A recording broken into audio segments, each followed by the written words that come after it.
Hi everyone, it's Henriette and Heather, and welcome to a Millennial podcast, where we dive deep into the life of our 30s.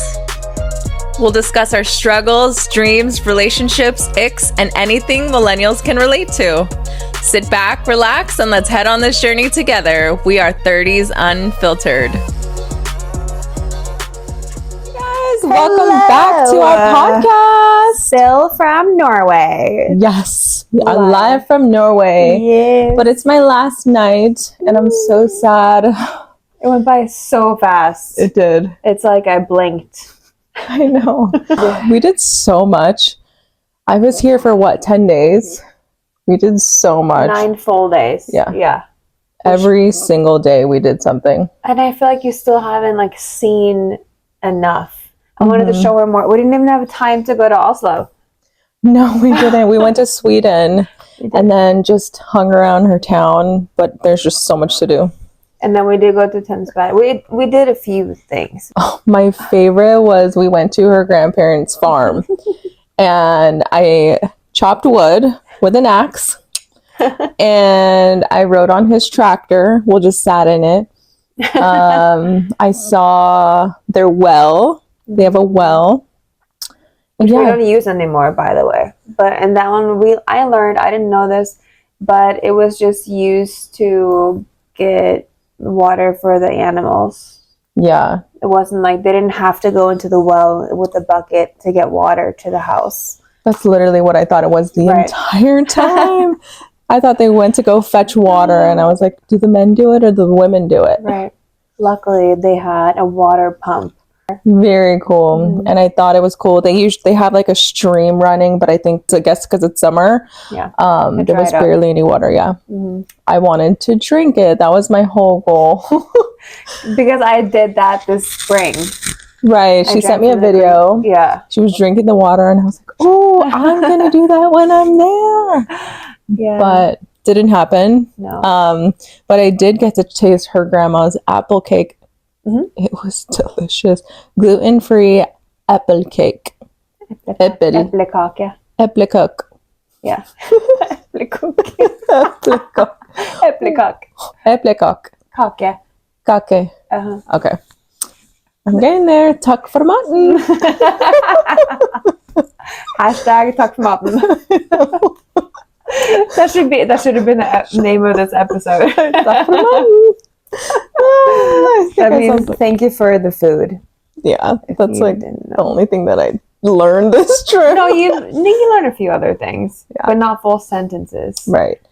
But that's like the main one. Yeah, because we've been eating. That's what we've been doing. So that's the phrase she's been needed the most. Oh my, I had the best strawberries of my life. The best. I've never tasted them this good. Norwegian strawberries. Okay. What are we getting into today? Yeah, what are we talking about today? I think it's fitting that we're in sweats. Absolutely. For this episode. Absolutely. I think we should film every single episode in sweats. That is true. No, but especially like this, it's way more comfortable. Yeah. Yeah. If only you were in LA and we could just film like this all day. I will. You will be back. I will be back. Okay. I'll be back. I'll be back, baby. Bye-bye. So today we're diving into a topic that's incredibly important and relevant in today's society: body shaming and self-acceptance. This is an issue that affects people of all ages, genders, and backgrounds, and it's crucial that we address it openly and honestly. We'll be sharing our personal stories, discussing the impact of body shaming, and exploring ways to foster self-acceptance and a positive body image. So let's start with some personal stories. Body shaming is something that many of us have experienced in one way or another. It can come from strangers, friends, family, and even ourselves. I'll share my experience first. So my first experience with body shaming, I think it ties into my childhood, where I was constantly compared to my cousins and like my siblings. How old were your cousins? Between 3 to 5, heavily. So I was constantly in competition with one of my cousins. Who Do I want to say her name? Okay, and then compared to you, like how much older?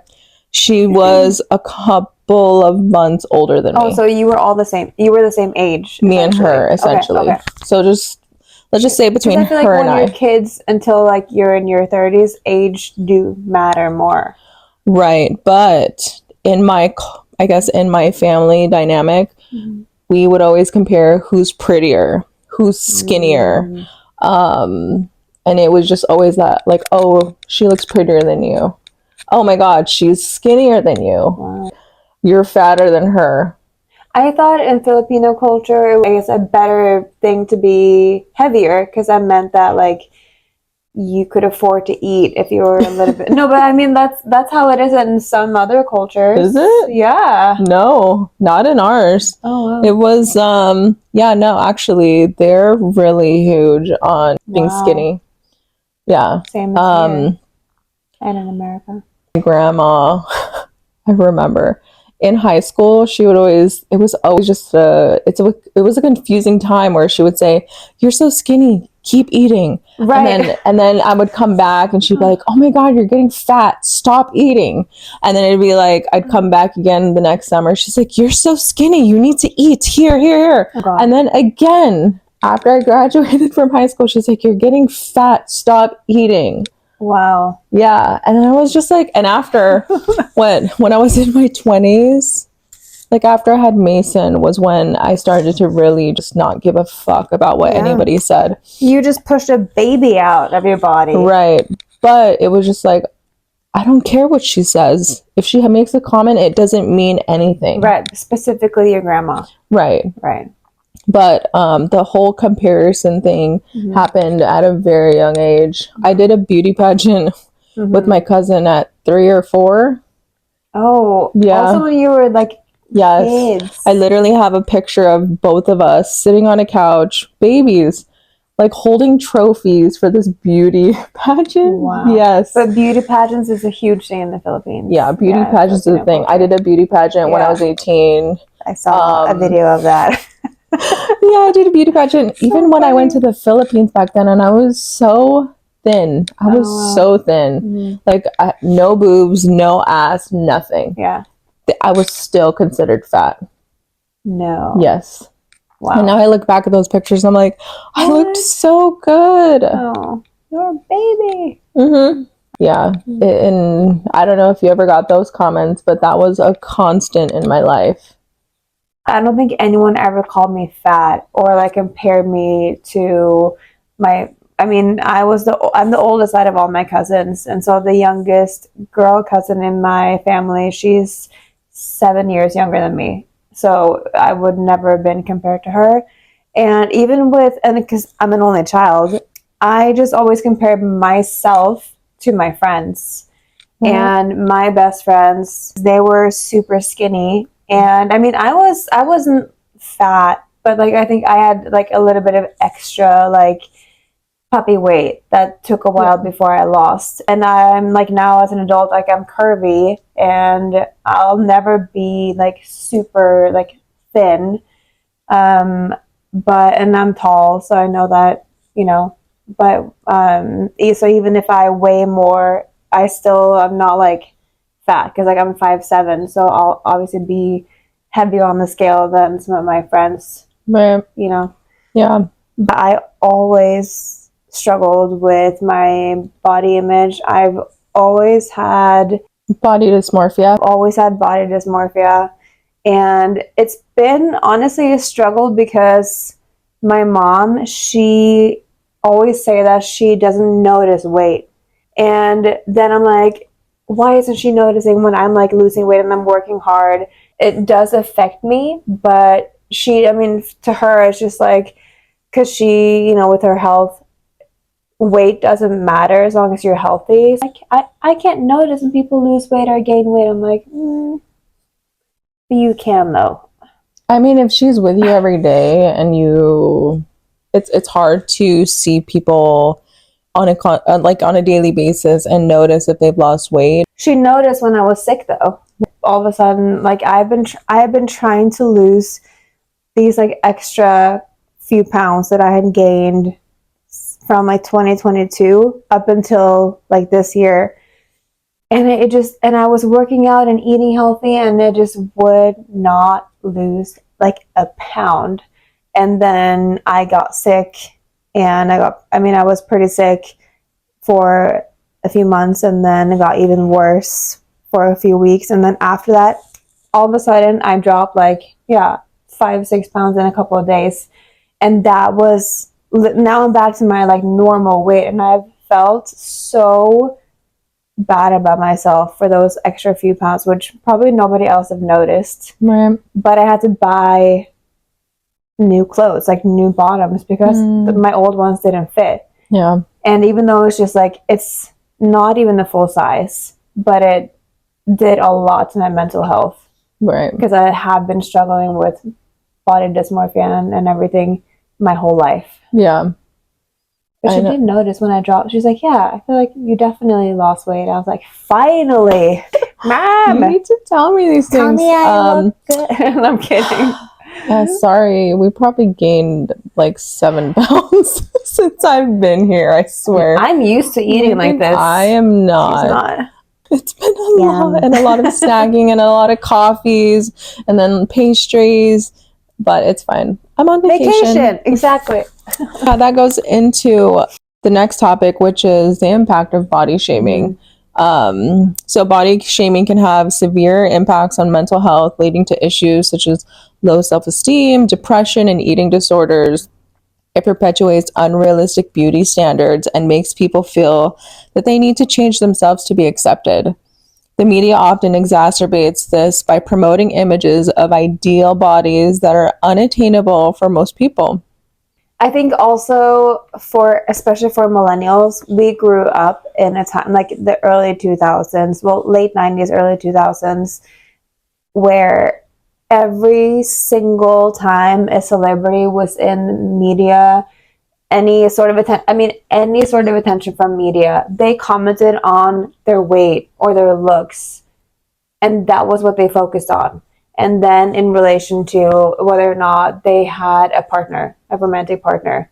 And I mean, you could Google this, and literally, Every magazine, every like media outlet, and I keep seeing videos of this on social media, and it says essentially like, was it really this bad? Like, why do women feel this way about their bodies? And then you go back and you watch all these interviews, and of course they're all done by men. No woman would ask that. There was one that I saw about Nicole Richie, and this was during the Simple Life period, maybe a little bit later, and the interviewer asks her, so there's been a lot of comments about your weight and that you've gained weight. Do you feel like this has been a negative thing in terms of you being able to like find work, like roles in certain things? And she was just like, asshole. What? Like, this is on social media. I'm sure some of you have seen it.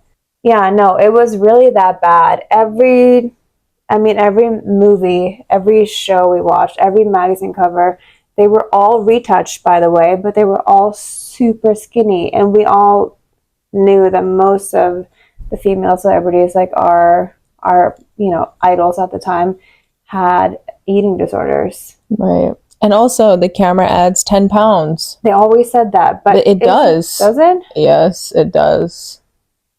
When I lived in New York when I was 19, and I was also younger. I feel like the older you get, the more confident you get. But when I lived there, I remember feeling so fat and like inadequate compared to my friends that I was hanging out with and the other women in general that we were hanging around. Because when we were there, we had promoters at some of the top clubs in New York, and we would go out at least twice a week. And so everyone around me were models for the most part. And then our friends were also skinny and pretty. And I remember just feeling like I don't know, nobody said anything about me specifically, but I remember just feeling like, well, I feel gross. But when I moved to LA, it was different. I didn't feel the same pressure that I felt in New York, which is weird. You would think it's almost the opposite, because that's movie industry, still heavily in like music industry, not as much fashion scene as it is in New York. Right. I think New York is more of like obviously fashion and modeling. And again, I think almost all the women that were out with our promoters were models. Right. Not that I wanted to be models. I don't know why I felt that way, but I mean, sometimes we feel like we're not good enough where we can fit in, and like we just feel like an outsider. Yeah. No, for me, I think the impact was severe. I've dealt with, even now, like low self-esteem From living in LA, like moving there, it was no, just from my trauma of being compared, just called fat, too skinny.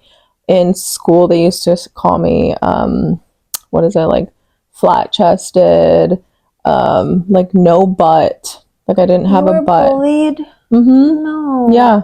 Well, not really, like teased. Not okay. bullied. Okay. But just teased. Because all the other girls had developed like faster.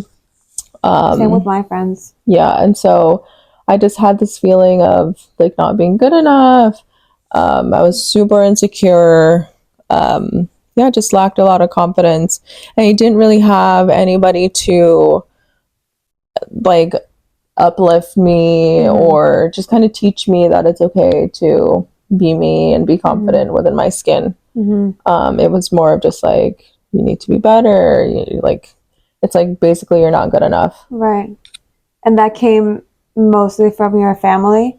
Or even with like career wise, it's like, it's just you are not doing enough to where you should be. And that's or where they're also supposed from your to family. be. Yeah. So you feel more pressure from your family than your friends and peers. Yeah, definitely. 100%. Wow, I'm the opposite.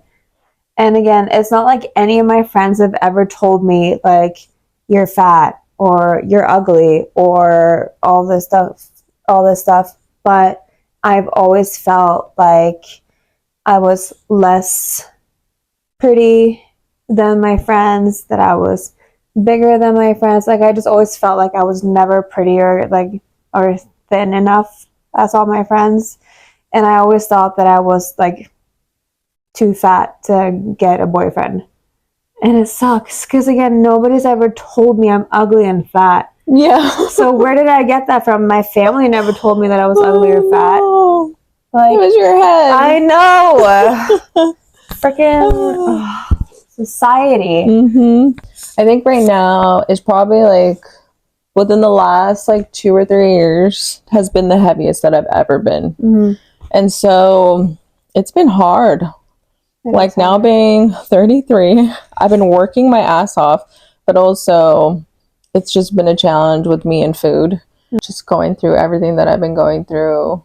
Yeah. With life. Personal struggles. Yeah. Have you ever had any issues with food in general? Like do you feel a type of way about food? Or do you feel like you have like a healthy balance when it comes to food? Like food is my comfort. Right. Okay. And what I've done in the past is like binge eat. Oh. Yeah. And then I'll just binge eat, and then I won't eat at all. Oh. Because then you're like, that's your comfort and that's kind of your self-love of the day, or do you feel like it's the opposite? Because also like I still hated myself after I ate. Right. So it's just a clusterfuck. Oh God. That must be hard. I mean, I can understand how easy it is to get an eating disorder. Yeah. And there are so many different, like you can be on the spectrum, if you will, of an eating disorder, of like, for example, counting calories and then being like very restrictive. I think it's to each his own. I've tried every single diet out there. What works for me is fasting. Really? And so when I do eat a larger meal and then I do fast, like I feel my best. I have the most energy. I can do it. I can run a lot. Like you've known, I've run a lot. And it's basically from fasting.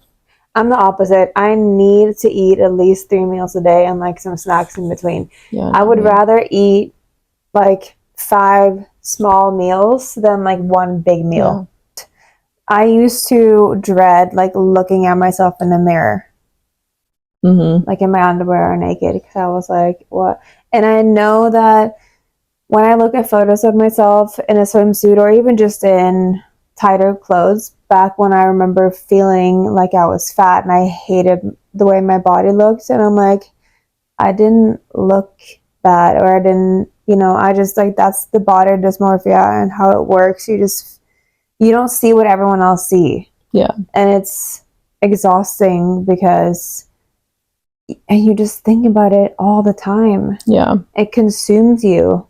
And it's sad, but it makes you not be able to enjoy certain things, like that you don't want to go out because you feel bloated. And maybe you are bloated because you're on a period and like now. Fucking struggle. Fucking struggle. Let's struggle. I read in a book called Lady Secrets. It's actually by 3 women who have a podcast together. And there was this one page that one of these women wrote. The thing is, nobody cares about what other people look like. Nobody gives a fuck. Way too self-absorbed. Yes, and they're way too worried about what they look like themselves to be worried about what other women look like at the beach or by the pool. Because we've all been about there. This at the beach. Yeah, because I have learned that, like, you know what? I'm sitting here worried about myself. I'm not worried about what anyone else looks like. And so if I'm thinking that way, everyone else is thinking the same way. Mom. So I think this is the best part of being in your 30s is when you finally realize this. Yeah. Well, hopefully if you're in your 20s, you realize this faster, but it takes some time and some experience. Yeah. So read it. Okay. Because even the most self-accepting, good vibes only, glass half full badass bitch will occasionally feel awful looking at herself in the mirror or in a photo. And that's okay. And it's also okay to realize that trying to use a little bit of positive thinking isn't going to outweigh the damage that has been compounded into our self-esteem our entire lives. So what's the solution here? Instead of practicing self-love, I've started trying to practice self-acceptance and self-respect. And I'm not going to lie to you and tell you that it's easy or that I'm instantly feel cured or feed you any of that bullshit like that. But I'm committed to doing it regardless. I've started trying to focus on all of the rad things my body does besides how it looks. And this is when I was like, fuck, this is so true. My body wasn't created to look perfect in a thong bikini at every angle. My body's only job is to protect my organs and literally keep me from dying. My legs let me take walks on the beach during sunset. My lips let me kiss my fiancé on the cheek when he brings me coffee in bed. My arms let me give my mom the biggest hug every time I see her. My heart lets me love and love hard. My nose lets me stop and smell the roses. My body lets me do some pretty epic things in my fleeting time on earth, and it's time that I try to stop wasting time focusing on shit that does not matter. Some days I wake up and I love my body, and some days I wake up and I don't. But every day I will wake up and accept and respect my body no matter what. Our bodies deserve to be Employee of the Month every month. They deserve compassion, patience, and kindness. They deserve the extra 5-minute foot massage. They deserve the most improved team player and MVP trophies. They deserve flowers on a Tuesday. Our bodies deserve a goddamn standing ovation every single day. Wow. Right? I love it. I was like, that's so facts. My God. Facts. Facts. I was, yeah. I love it. You'll have to share that podcast with me. Yeah. That really resonated with me a lot. And it's true. Like, my body isn't meant to look perfect when I'm sitting like this, to not have any rolls. Right. That's just not how it works. And if you think about it, beauty, the epitome of beauty back in the day were curvy. They had roles. They had like, you know. Were they back in the day? Yeah. If you look at old like oil paintings of women, if they were nude, they were not skinny. That's true. Very true. Very true. The last episode, we were sitting on the couch. Oh, I had a roll here. I kept moving. Yeah, never ever. Anyways, that's what we do. Yeah. So this ties into the next topic that we're jumping into, which is the path to self-acceptance. So moving towards self-acceptance is a journey, and it often requires unlearning the harmful messages we've internalized. So, Henriette, what steps have you taken towards self-acceptance, and what advice would you give to our listeners who might be struggling with body image issues? I think, first of all, just getting older, you just automatically kind of learn self-acceptance in all aspects, because I mean, you just don't care about what other people think that much anymore. It's just like, been there, done that. I don't know. You're more mature overall, I feel. Secondly, I did talk to my therapist about it because I wanted to see if it was even something that was like a deep rooted issue, or if it was just, you know, like everyone feels this way sometimes. My eyes did open up a little bit more when she was like, I don't know, didn't seem, like it was like that big a deal, you know? Because I feel like maybe I thought it defined me more than it actually did or does. But yeah, I think just really talking to myself more, and honestly, it does also help, like, if you've gone through any like physical health issues and then feeling like your body was weak and then you feel that it's strong. Like, I love working out. I've been a dancer my whole life. I've always loved like HIIT workouts and like lifting weights and really feeling my body working, getting stronger, even just stretching and just feeling like I get more flexible. That to me is like huge on self-accepting and focusing more on, I guess, like like self-respect, like respecting what my body can do. And because we're not 16 anymore, it's like, honestly, things start hurting when you get older. You know what I mean? If you're in your 30s, it's like, I slept wrong, my back hurts. Every time you get into the car, you're just like, Every time you get up from like sitting on the floor. Yeah, I mean, honestly, I feel like just not taking your body for granted anymore, that's huge. And again, I don't compare myself to anyone else anymore. I've completely stopped doing that because I don't have the same body as you. I don't have the same body as Alessandra Ambrosio, because like I don't give a fuck anymore. Like, if you think that I have like cellulite and like, oh, look at that, like, I don't give a fuck. I don't give a fuck. I don't. It tastes better, honey. Come get a taste. What about you?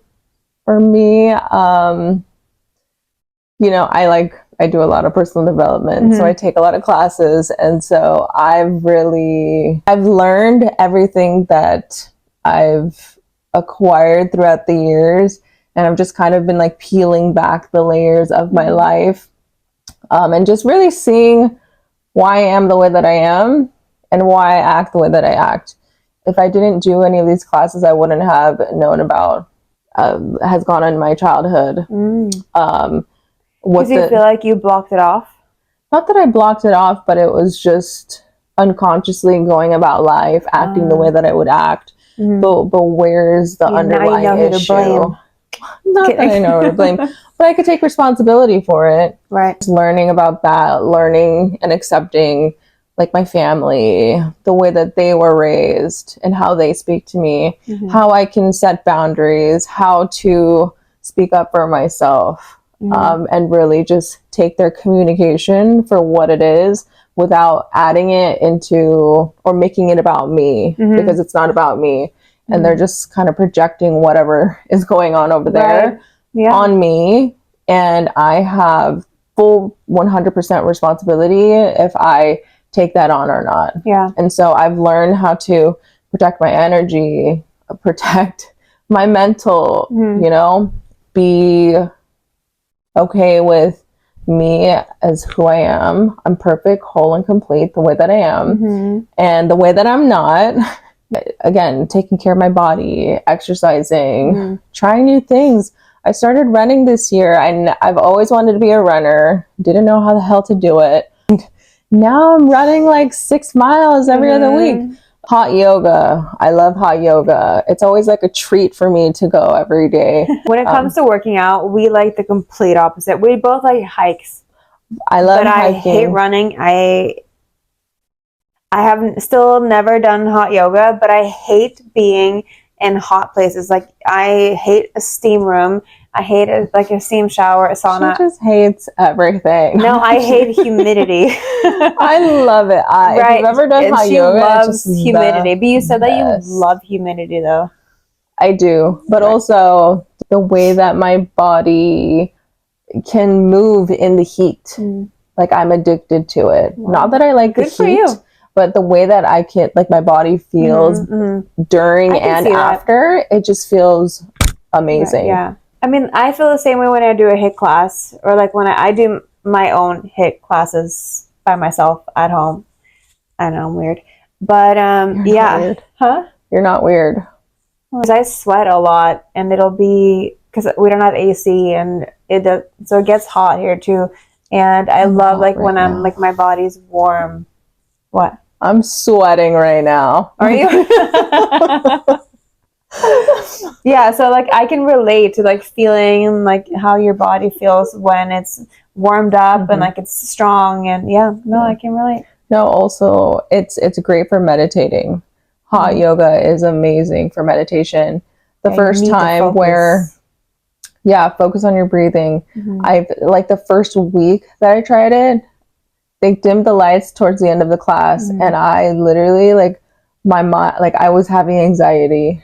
Like I thought I couldn't breathe, but it was all just in my head. And so during hot yoga, it's great meditation, and you can clear your mind. Not really clear your mind. You can just hear all the thoughts that are going on in your head and just be with whatever's there. See, it's funny. That's how I feel once I'm done with my workout and I sit down and I stretch and I put on music, like loud music. That's when I feel like connected to my body and my mind, and I'm stretching. Yeah. I think yoga also has taught me to really love my body, and because like you're sitting in a room with a giant mirror in front of you, and you're just there focused on you, staring at your body and just loving it the way that it is. And also like again with the silence, you can hear what's going on in your head, and you can hear the negative thoughts, you can hear all of that stuff. So when the instructor is like, you know, speaking and telling you to accept your body, love your body, whatever they're telling you to do, it brings you present to the negative thoughts that are going on in your head. And so you can actually shift it by thinking positively. But also like you're present to all the BS that's going on. And that's also another reason why I love it, and what I do to help myself with self-acceptance. It's so interesting that we're essentially saying the same thing, but with you, it's more like accepting and like loving your body when you're in that sane, like calm space, and you're looking at yourself and like you're really focusing on like your balance and everything. And for me, it's the same thing, but it's with like strength. Like I feel like my body is strong, and it's like I'm proud of how strong my body is, and that makes me like self-accept, like, or accept my body in that way and like love it. Yeah, no, that's really good. For me, like I like to be present with where I'm at mentally and what like is actually really going on like within me. And so I do a lot of writing, and so it's just another outlet for me. So do you feel like the topic of, in general, just like body and like what your body looks, not you, but like with your friends, does it come up a lot? Like, do your friends care about their bodies? Do they make comments that they're like, oh, I'm fat, or oh, blah blah blah? I do have certain friends that do comment on their body. There's some that are very self-conscious. There's some that are not, that are very body positive, that love themselves, and it's just a balance between both. And then you can get and take from the person that's more positive and like give back, right? And then you can also help the person that's struggling and give back to them and try to feed them love and give that positivity to them. Yeah. I mean, I feel like I learned a few years ago now that, because like I was talking like badly about my body and about myself in front of my best friend, and she was like, what are you saying? Like, would you say that to me? I'm like, no, never. Like, I would never comment on my friends or like a woman's body. But she was like, you would never like say that to me. Like, why are you saying it to yourself? I'm like, it's a good question. I would never. And so I shouldn't say things to myself that I wouldn't tell my best friend. And after that, I literally, it opened my eyes. I'm like, okay, that's over. Not doing that again. I'm not saying that I never make comments about myself, especially when I didn't feel my best, when those extra fucking pounds. But but yeah, that was like, okay, yeah, no, it's just it doesn't help to be mean like that. And again, I would never say anything like that to my friends, and I know they wouldn't say that to me either. So what are we doing? What are we doing? I have a friend, she also said that to me too. And she's like, stop talking to my friend that way. Yes, exactly. Yeah, so true. We need to stop doing that, ladies. Stop talking to my friend that way. Yes, I'm talking to you. All right. And that's a wrap, people. Yay! As we wrap up today's episode, I want to leave you with this. Your worth is not defined by your appearance. Embrace your uniqueness and celebrate your body for all that it does for you. Remember, self-acceptance is a continuous journey, and it's okay to have those days when you struggle. What's important is to keep moving forward and to be kind to yourself. But before we sign off, I have an exciting announcement for next week. We're going to lighten things up with a fun game of Never Have I Ever. Drinking edition. Yes. Oh, wait. Why did I do that? And we're going to invite you to play along with us. Yay. Preferably with a drink. Yes. I mean, that's more fun, in my opinion. Yes. So it's going to be a great time, so don't miss it. Till then, stay strong, stay positive, and keep embracing who you are. And keep loving your body. And don't give a fuck about anyone else and what they think. And treat your friend, aka yourself, with respect and love. Alright guys, thank you so much. We love you. See you next time. Hey, thanks for listening. We hope you got some takeaways from today's episode. You can also follow us on Instagram and YouTube at 30s Unfiltered, or email us at 30sunfiltered@gmail.com. Please leave us a like, comment, and subscribe to our channels. See you next time.